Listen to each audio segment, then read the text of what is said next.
Pablo Cosiner, ex diputado nacional, hombre de la política, me gusta presentarlo así, para que charlemos un poco de todo. La verdad que agenda abierta, Pablo, se imponen algunas cosas de la política nacional, sobre todo, así que gracias por venir. No, gracias a ustedes por invitarme, a todo el equipo del programa, un gusto.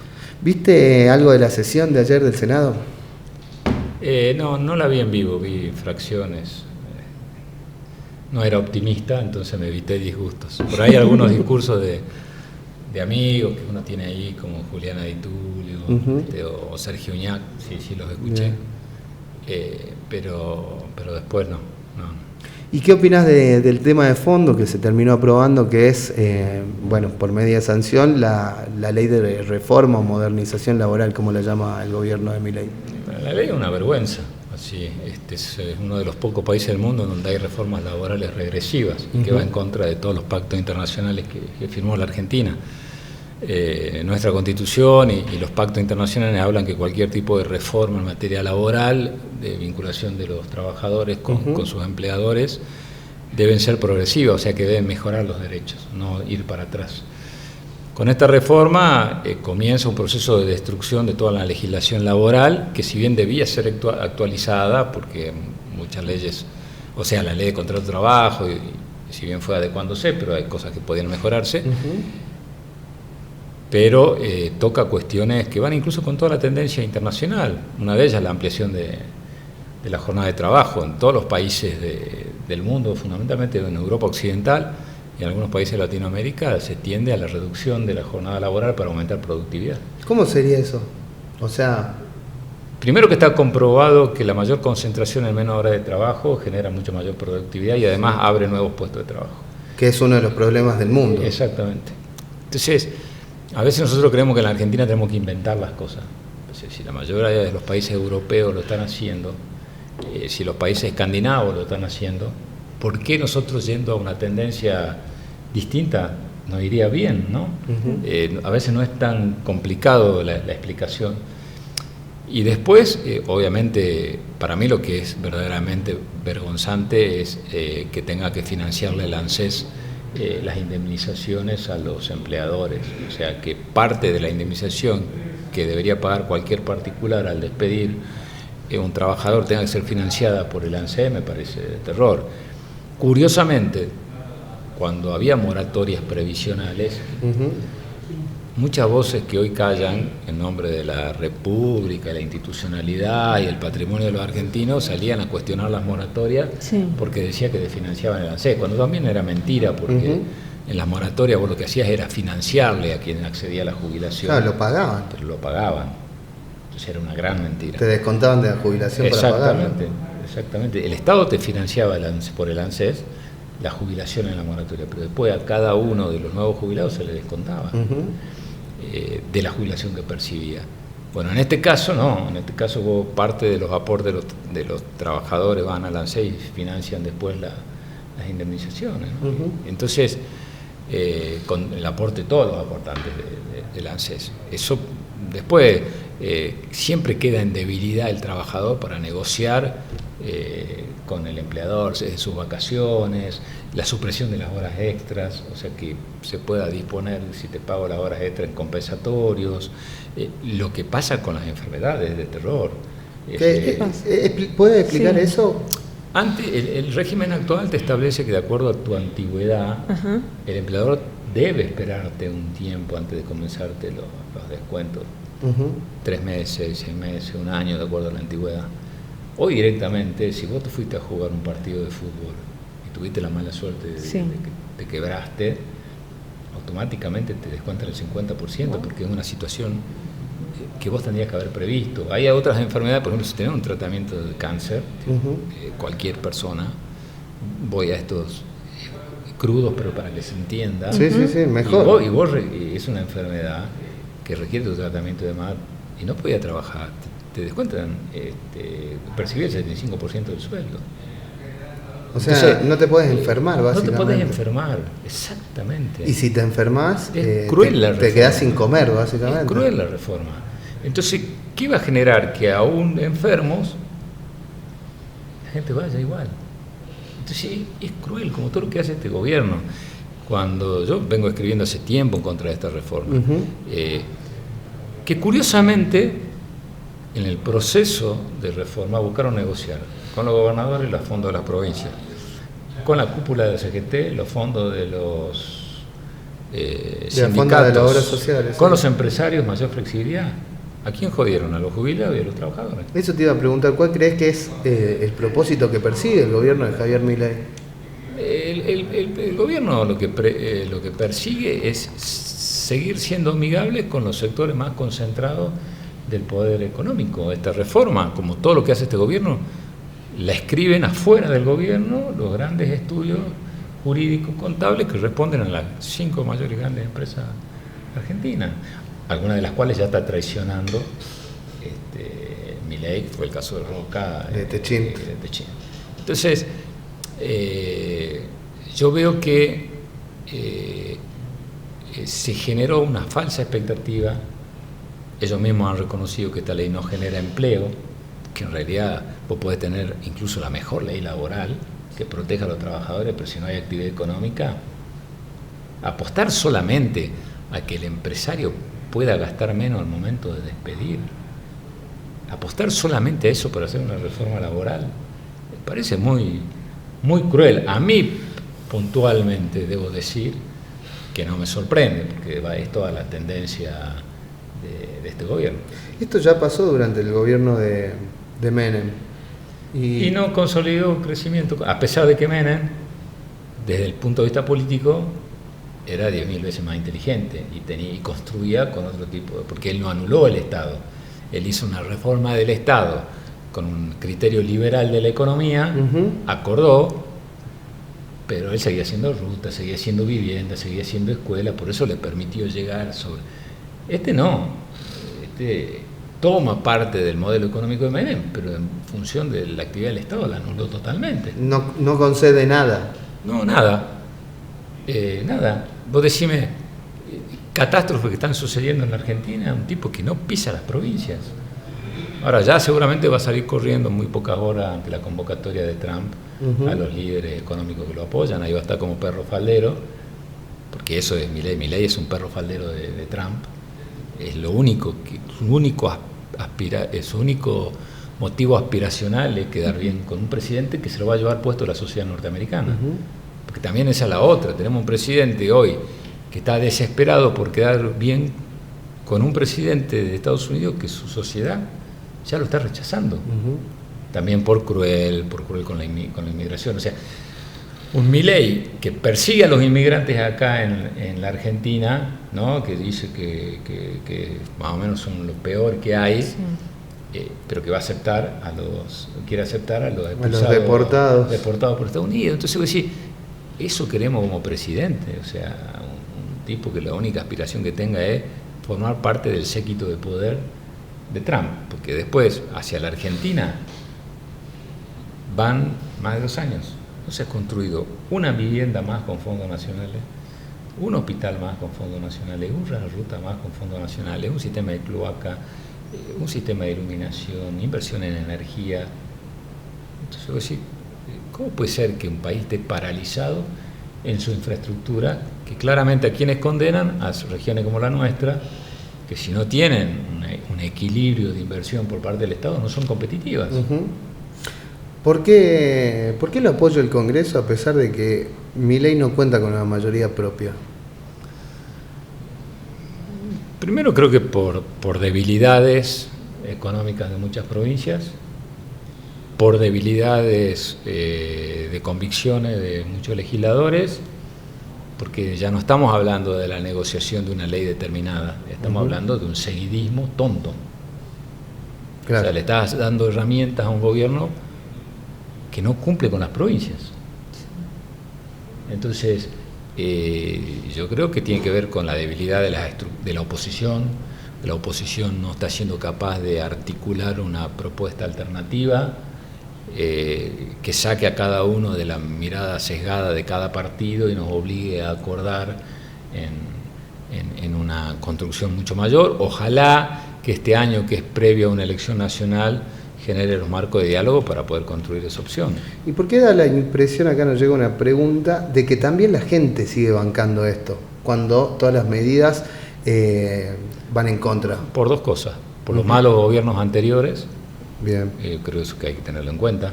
Yo creo que ni el gobierno de Alberto Fernández ni el de Macri, por dar un ejemplo de cada sector político, dieron fundamento para que la gente vuelva a confiar en el peronismo, en el PRO, en Cambiemos.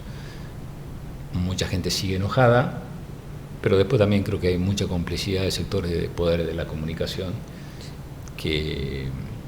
porque no muchos nos detenemos a ver a elegir entre los canales o a escuchar varias voces. Hoy la información es más inmediata, y porque también él va ganando una batalla cultural, en donde los valores que por ahí no son económicos, pero tienen que ser el respeto. A ver, en otro momento un presidente que se dedica a bulinear en su gobierno a un chico con autismo dejó de ser presidente a las 48 horas. Claro. Eso, y en cualquier lugar del mundo, salvo bueno, en Estados Unidos. La sociedad también debe hacerse cargo, que hay valores que son superiores a la economía. Entonces, primero que tenemos un presidente que no tuvo ningún problema en insultar al Papa ya en campaña, con lo cual yo a partir de ahí yo dije, este tipo puede hacer cualquier cosa. Y bueno, se mete él cree que toda la gente vinculada a la discapacidad curran con la discapacidad, pero por otro lado permiten que en su estructura se armen coimas con la discapacidad. ¿Y qué pasó? ¿Dónde están todos aquellos que se flagelaban con otros hechos de corrupción, que planteaban la República? Hay mucho silencio también de los medios de comunicación que tienen miedo, que son funcionales, que también tienen visiones antiperonistas, antiprogresistas, con tal de que no se vuelva a armar en la Argentina una opción mucho más social, bancan este proyecto. ¿Llegan algunos mensajitos, Martí? Llegan algunos mensajes, a ver, leo algunos. Nos dice Esteban, ¿esto también aplica a los que están en el Congreso? Decime que sí. ¿A qué se refería? ¿La reforma laboral? La reforma laboral, calculo. Y no se van a precarizar los legisladores, no creo. No, los empleados no, ellos tienen sus convenios colectivos por empleos públicos. Sí, pero me imagino que se refería a los legisladores, sí, que también lo puedan despedir, que también le puedan bajar el sueldo. Otro más. Sí, pero el problema es lo que le pasa a la gente. Claro. Ese es el problema. Bueno, justamente Mercedes pone nada a favor del trabajador. Mercedes pregunta, ¿los políticos en Argentina están todos entregados? ¿Arreglan todos antes de votar y cada uno se lleva sus premios? Yo no creo que sea así, no todos. Hay gente que no, pero el problema es que hasta ahora quienes van marcando el rumbo son los que acuerdan con el gobierno nacional. Y después también están los resultados de las elecciones. Claro. También la sociedad tiene que hacer cargo. Porque el otro día leí una frase que la responsabilidad democrática y de elegir no termina en el momento que uno elige, sino también en las consecuencias de lo que uno elige. Claro, hay que hacerse cargo. Entonces, no es que la política tiene la responsabilidad solamente, tiene también la responsabilidad parte de la sociedad que va eligiendo opciones. Bueno, a mí me llamó mucho la atención, por ejemplo, en la votación de ayer, no me llamó tanto, sería deshonesto decir que me llamó mucho la atención, pero sí dije, bueno, fuimos a votar los salteños el año pasado, fin del año pasado. Había una opción libertaria y salió segundo una opción que no era libertaria y que de hecho era crítica del gobierno, y ayer la foto de los salteños era la foto de Flavia Rollón y de los dos senadores de la Libertad Avanza votando lo mismo. O sea, y yo no creo que esos tres senadores tengan la representación de todos los salteños. Hay gente que está en contra de la reforma laboral. Yo no me sorprendí porque yo lo dije en campaña, que quienes no adheríamos al proyecto de Milei en Salta necesitamos representantes, y no tenemos representantes. O sea, de una u otra manera, habrá que cuestionar la sinceridad de quienes se planteaban como alternativa al gobierno nacional y no lo eran, porque no es una sola ley, creo que van a ser la mayoría de las leyes, pero lo fue el presupuesto, lo fue ahora esta ley, creo que van a ser todas las leyes de reformas trascendentes, pero lo cierto es que quienes no acompañan el proyecto de Milei hoy en el Senado no tienen representante. Claro. Bueno, o una minoría. Los salteños no y los argentinos una minoría. Y claro, exactamente. Y lo mismo va a pasar en diputados, me da la impresión. Yo creo que va camino a eso. Ojalá que se puedan generar otros anticuerpos, que por lo menos la puedan modificar para obligar una rediscusión en el Senado, pero yo lamentablemente no soy muy optimista por lo que uno vio ayer de diputados. Las veces que se pudo poner algún tipo de freno a Milei es porque los gobernadores articularon estrategias. Uh-huh. En este caso no estaría dándose porque cada uno negocia sus propias cosas. Y bueno, creo que eso... Una cosa es cuando vos te parás frente al poder a negociar en bloque en función de estrategias articuladas, podés poner frenos. Cuando te agarran de a uno, te cazan como mosca. Claro. Vos fuiste diputado nacional durante gobiernos de signos diferentes. Sí. Me imagino que en tu paso, no sé, cuando eras parte del oficialismo, sí, habrás tenido cosas con las que no estabas de acuerdo, sí, y cuando eras parte de la oposición, habrá cosas con las que sí estabas de acuerdo y, sí, y terminabas acompañando. ¿Esa no es la misma dinámica que estamos viendo ahora, un poco? ¿O era diferente? Era diferente porque a mí me tocó ser oficialismo en un país que había una mayoría abrumadora y una sola fuerza política que era la que gobernaba. El Frente para la Victoria teníamos 128, 132, 138 diputados, o sea, fue evolucionando. Entonces casi que tu responsabilidad era marcar la agenda. Claro. Y me tocó ser oposición en un país en donde quien gobernaba no tenía mayoría. Entonces vos también tenés la responsabilidad. Me tocó presidir un bloque de 10 gobernadores. Uh-huh. Entonces yo no solamente tenía que ver las cosas de Salta, sino que veía las cosas que había que articular con el gobernador de cada una de esas provincias. Y en esa época sí hubo que sentarse, pero hubo que ver las agendas de cada provincia y tratar de acordar fundamentalmente los presupuestos, claro, ¿no? Pero bueno, no este nivel de seguidismo permanente y de imposición. Pero además yo digo que aún en la época de Macri Uh-huh. nunca se interrumpió el funcionamiento del Estado. Entonces vos podías sentarte a dialogar y decir, che, bueno, en Salta necesitamos, recuerdo, tema de cupos de vivienda que se han incorporado a partir de los diálogos, la renovación del Fondo Federal Solidario y la soja, que Macri quería sacar, nosotros logramos la extensión por un tiempo, la creación del Fondo Compensador de Transporte, un tema que trabajé yo con el hoy gobernador de Córdoba, Martín Yayora, el gobernador era Schiaretti. Ahí se creó el Fondo Compensador de Transporte, que lo sacó y que lo entregaron ahora. ¿Qué es el Fondo Compensador? Era el que permitía que no haya tanta simetría entre los boletos de colectivo entre el interior y la capital. Sí. Y había un dinero del presupuesto que iba para las provincias para compensar esas asimetrías. Eso se derogó, pues se dispararon tanto. Sí, por eso seguimos pagando entonces, más del 50% más que en Buenos Aires. Que aún no compartiendo la visión ideológica del entonces presidente Macri, lo que no hubo, que ahora hay, es la destrucción del Estado. Había diferencia en cómo se administraba, el nivel de endeudamiento de la deuda externa, pero vos podías sentarte por lo menos y decir, che, para Salta necesito tantas viviendas, la refacción de tal ruta, algún plan de escuela, algo que dentro de la diferencia te permitía...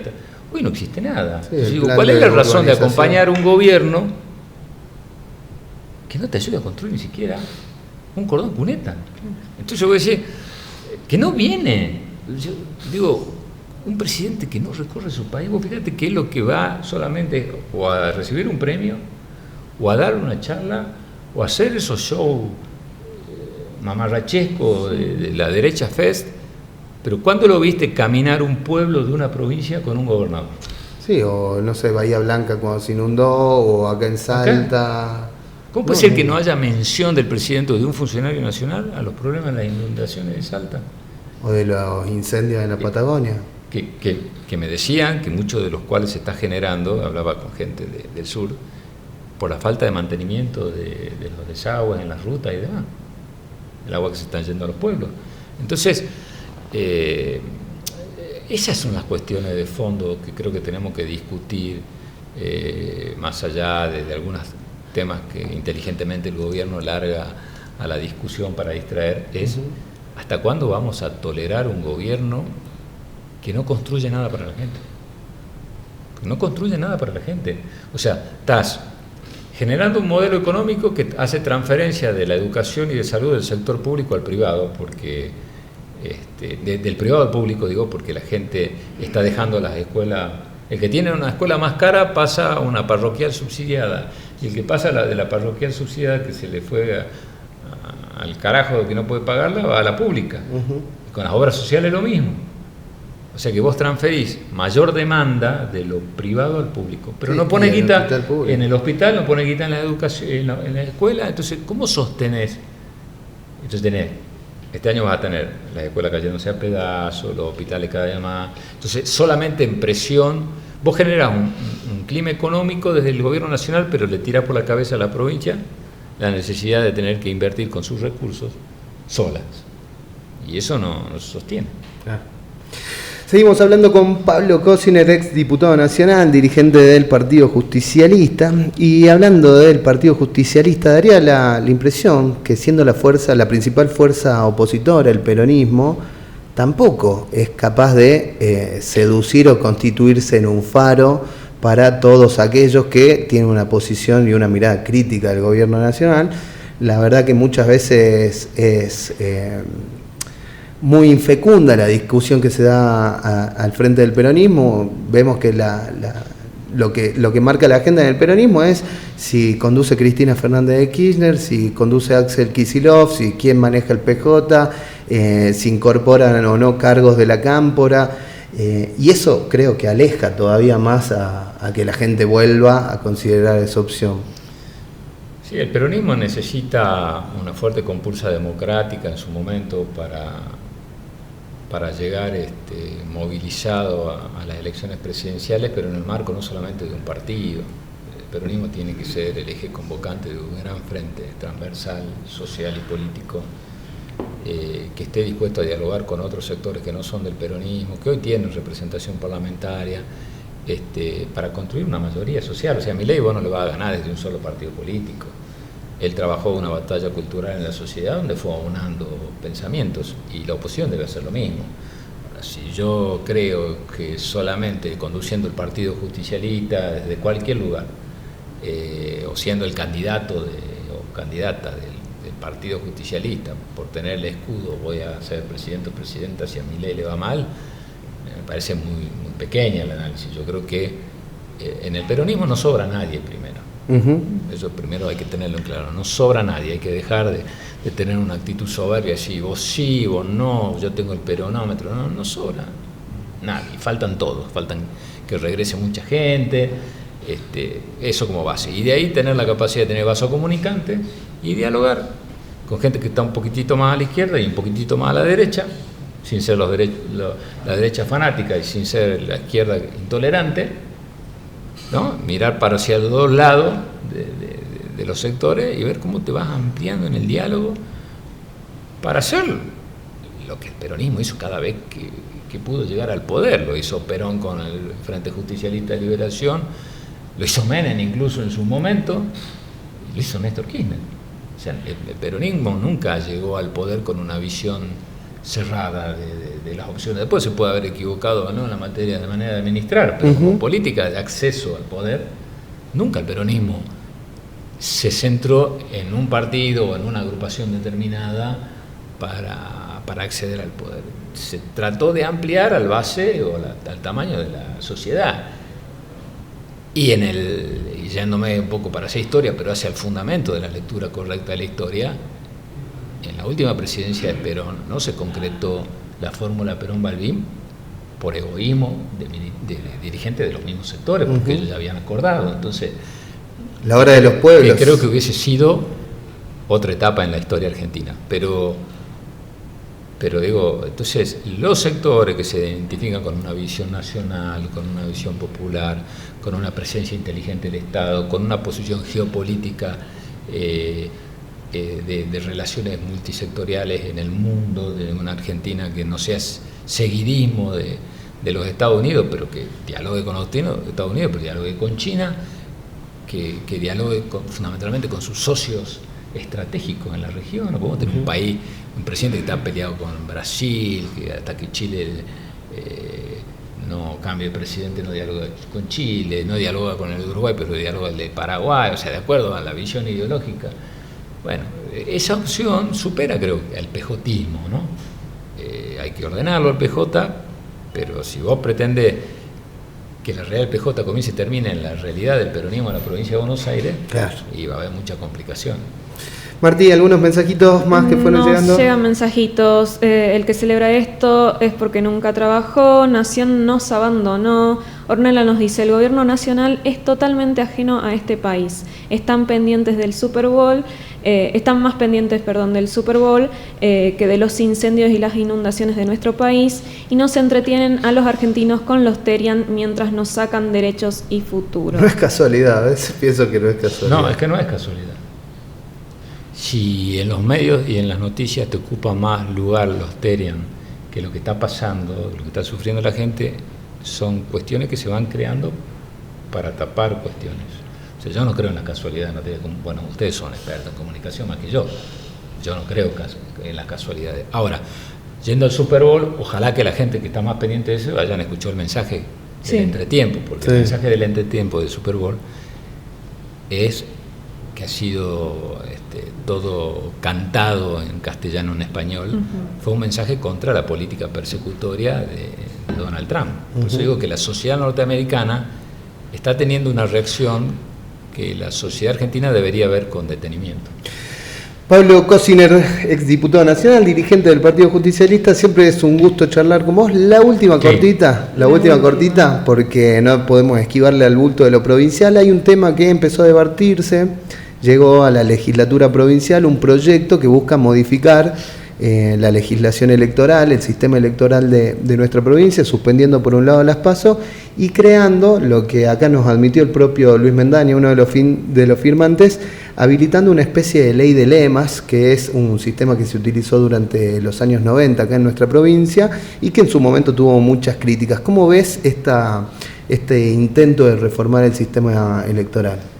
Me sorprendió porque... El gobierno dijo lo mismo, me llamó la atención. Bueno, ojalá. Hoy vi que Paula Benavides dio una conferencia, la vocera del gobierno, y dijo, nos enteramos por los medios de la reforma. Ojalá, voy a tomarle para ser respetuoso. Ojalá. Claro, yo también. Digo, que Salta requiere una reforma política, sí, porque el hecho de haber derogado la ley de lema y no haberla reemplazado por un sistema en lo cual los partidos usen para preseleccionar candidatos, es nefasto, digamos, ¿no? Porque hace 3 elecciones que los partidos, los presidentes o las cúpulas partidarias eligen a dedo sus candidatos. Yo creo que eso hay que resolverlo. Ahora, no creo que instalando un sistema que hace 25 años se dejó de usar en Salta, y no solamente en Salta, sino en casi toda la República Argentina. Creo, si no me equivoco, que Santa Cruz es la única provincia que no sé si Tucumán también la sostiene. No, tiene un sistema de acople, que no es ley de lema, más o menos parecido, pero bueno. Pero primero que todos los organismos que miden calidad de sistemas políticos y demás recomiendan no volver a la ley de lema. Creo que la ley de lema es totalmente perimida. Creo que la ley de lema tampoco, si vos decís que por un lado va a boleta única, papel o electrónica para transparentar, y meter una ley de lema es contradictorio. Ninguno de esos dos sistemas te soportan una ley de lema. Creo que hay otras cosas para favorecer la participación, por ejemplo, bajar los pisos electorales. Hay mucha gente que vota otras opciones y que quedan sin participación. En el Consejo Deliberante el 55-60% de los salteños no tienen concejales. No tienen representación. Yo avanzaría a una PASO modificada. Quieren no hacerla obligatoria, quieren eliminarlas para el caso de los partidos que oficializan una sola lista, me parece lógico. Ahora, lo primero que hay que sincerar es que en todo el mundo la democracia cuesta dinero.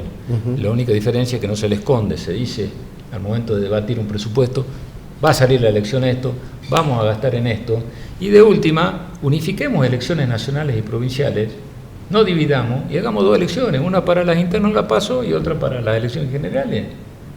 Si de última no queremos que la gente vaya tanto a votar. pero no hay país lógico que no tenga o internas o primarias.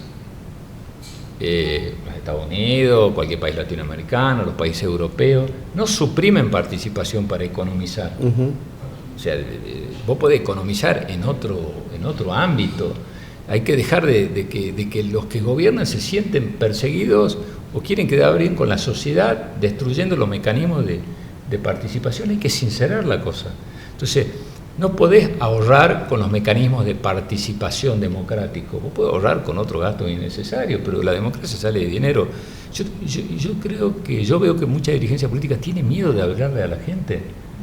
O sea, hay que hacer internas o hay que hacer paso, porque a los candidatos es mejor que lo elija la gente a que lo elija 3 tipos encerrados en una mesa con una lapicera. Nosotros 3 somos dueños del Partido Verde. Como no hay paso, no hay interna, llegó a quién quiere de candidato. Y yo en concejal en Aguaray quiero a este, no, y de diputado quiero el otro. O sea, hoy hay cópulas partidarias que eligen desde el concejal de Aguaray, pasando por el diputado de La Caldera, paseando por el senador de La Viña y pasando por los candidatos mayores a gobernador, lo que fuese. Digamos, con criterios buenos, malos, no sé, pero no es la gente la que elige los precandidatos. Entonces, ni los afiliados de los partidos. Entonces, decir que la ley del lema es la solución porque lleva a la interna a la una hace elección concurrente, general, claro. No, porque la gente, si nosotros 3 somos candidatos del mismo partido, ¿no? Y la gente te quiere a vos, pero no me votaría a mí, te vota a vos, y si vos no ganaste, ese voto va para mí. Claro. Eso se tiene que terminar, no puede ser. Eso ya lo vivió Salta y lo sacó porque generó muchos problemas. O sea, no es que estamos inventando, o sea, es como la reforma laboral. No es que reformamos para ir para adelante, reformaríamos para ir para atrás. Y me llama mucho la atención que algunos legisladores que hoy están, que en su momento justificaron la derogación de la ILM, aún la impulsan. Sí, o algunos que llegaron ahí por tener paso. Exactamente, entonces no me niego yo a una reforma, creo que hay que hacerla. Primero hay que hacerla con diálogo de todos. Yo sé que muchos senadores dirían que todos no sabían de esto. Vos no podés generar un marco de reforma política si no dialogás de este alcance, además, con los legisladores, no dialogás con la sociedad, con los partidos políticos, con las universidades. Una reforma política es mucho más que garantizar un resultado electoral de acá a 2 años. Ojalá que sea como decía la vocera del gobierno, y que el gobierno también pueda ponerle un freno a esta iniciativa. Martí, la última, que es nada que ver, última de verdad. Pero esta es más de la consigna del día de hoy para nuestros oyentes. Estamos a vísperas de San Valentín y le estamos preguntando a todos nuestros columnistas, invitados, si festejaron o festejan San Valentín. Y mira, yo llevo 39 años, va a ser casado este año. Wow. Bien, 39. Sí, casi muy joven. Y siempre, de una u otra manera, hay un regalo, hay un encuentro. Yo creo que hay que alimentar eso. Bien. Porque es parte de... no hace falta gastar, ¿no? Pero sí creo que hay gestos que hay que seguir teniéndolos. Sí. Me encantó. Pablo Cosiner, un romántico, además de dirigente justicialista. Muchas gracias, Pablo, por haber venido. Muchas gracias a ustedes. Vamos a